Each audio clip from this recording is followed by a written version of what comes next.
ఆచి చికెన్ మసాలా. ఇంగాల మండల కేంద్రంలో పండుగ సాయన విగ్రహాన్ని తొలగించాలని నిరసిస్తూ ముదిరాజులు ధర్నా చేపట్టారు. న్యాయం కోసం శాంతియుతంగా ధర్నా చేస్తున్న ముదిరాజులకు సంఘీభావం తెలపడానికి వెళ్తున్న మాజీ ఎమ్మెల్యే గువ్వల బాలరాజును పోలీసులు అడ్డుకుని ఊర్కొండ పోలీస్ స్టేషన్ కు తరలించారు.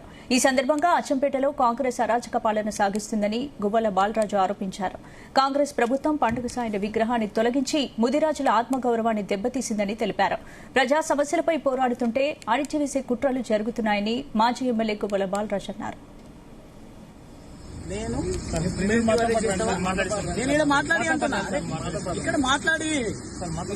గవర్నమెంట్ ఎమ్మెల్యేగా చేసిన, గవర్నమెంట్ విప్గా పనిచేసిన, నాకు రూల్స్ అండ్ రెగ్యులేషన్స్ తెలుసు, నాకుండే ప్రివిలేజెస్ ఎందుకు తెలుసు. ఎస్పీతో మాట్లాడి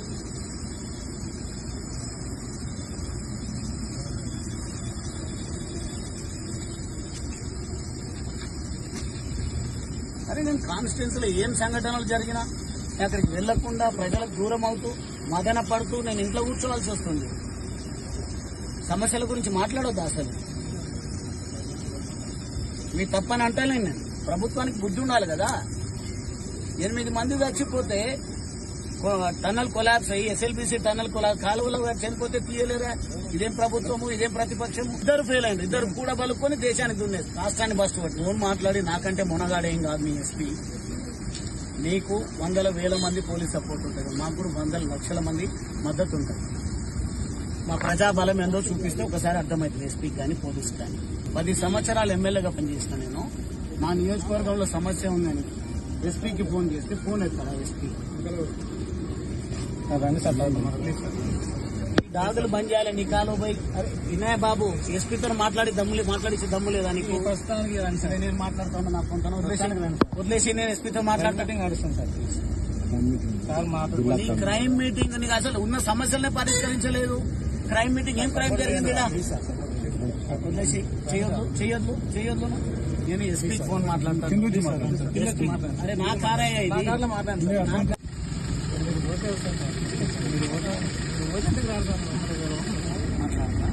నేనే సంపాదిస్తాను.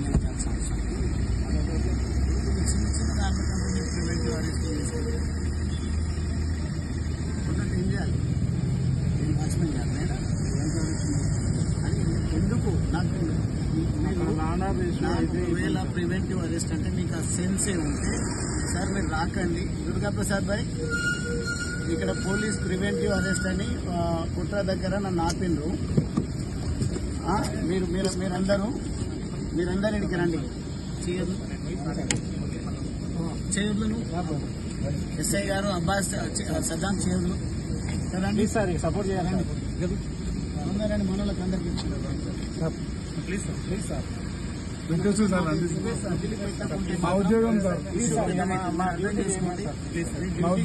నా పని నాన్న చేయండి. నన్ను ప్రజల కోసం ఉండని సార్. ఇగో మీరు గొంతు నొక్కే ప్రయత్నము మీరు మీ పోలీసు ప్రభుత్వం కనుక ఎట్లనే చేస్తే మీరు ఇబ్బంది పడతారు, మీ ఉద్యోగాలకు కూడా ప్రాబ్లం. ఉద్యోగాలకు ఇబ్బంది లీడర్ అన్నప్పుడు నా హక్కులను నా ఆయుధాలను కూడా వాడాల్సి వస్తుంది. నేను ఒకటే మాట్లాడుతున్నాను సార్, యాజ్ ఎ లీడర్ అనేది మీ సెన్స్ ఉంటే మీ ఎస్పీకి నా ఫోన్ ఎత్తుతాడు. మీ ఎస్పీని ఫోన్ మాట్లాడమని చెప్పిన ప్రాతినిధ్యం వహిస్తున్నారు. నేను ఇబ్బంది అయ్యే అవకాశం ఉంది కాబట్టి ప్రివెంటివ్ కోసం వచ్చినాం. కానీ నువ్వు నాకు చెప్పేది కమ్యూనికేషన్ ఇచ్చేది ఉండే అంటున్నా. ఎప్పుడు ఇదా కమ్యూనికేషన్ ఇచ్చే పద్ధతి? నేను ఒకటే మర్యాదగా చెప్తున్నా, మీ ఎస్పీతో ఫోన్ మాట్లాడి నేను ఇక్కడ మాట్లాడి అంటున్నా. ఇక్కడ మాట్లాడి ఇక్కడ నేను గవర్నమెంట్ ఎమ్మెల్యేగా చేసిన, గవర్నమెంట్ విప్గా పనిచేసిన, నాకు రూల్స్ అండ్ రెగ్యులేషన్స్ తెలుసు, నాకుండే ప్రివిలేజెస్ ఎందుకు తెలుసు. ఎస్పీతో మాట్లాడించే దమ్ము లేదా నీకు? ప్రస్తుతానికి నేను మాట్లాడుతున్నా, నాకు కొంత వదిలేసి నేను ఎస్పీతో మాట్లాడుతుంటే నడుస్తాను సార్. ప్లీజ్ క్రైమ్ మీటింగ్ నీకు అసలు ఉన్న సమస్యలనే పరిష్కరించలేదు. క్రైమ్ మీటింగ్ ఏం క్రైమ్ జరిగింది? వదిలేసి చేయొద్దు.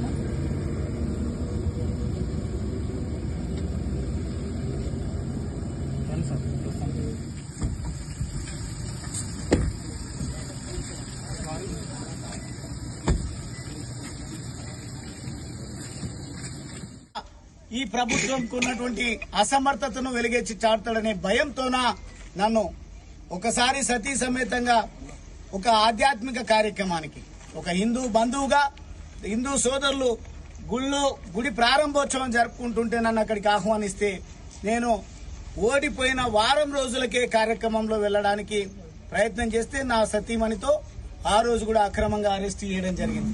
ఈ అక్రమ అరెస్టుల పరంపర కొనసాగుతూ ఉంది కాబట్టి నేను ఈ సందర్భంగా ప్రభుత్వం మొండి వైఖరిని ఖండిస్తూనే తప్పకుండా దీనికి గుణపాఠం చెప్పేటువంటి రోజులు దగ్గరలోనే ఉన్నాయని ప్రభుత్వాన్ని హెచ్చరిస్తూ పోలీసు శాఖ ఈరోజు పాపం వాళ్ళు కూడా ఏం చేయలేరు, కానీ అనక తప్పదు.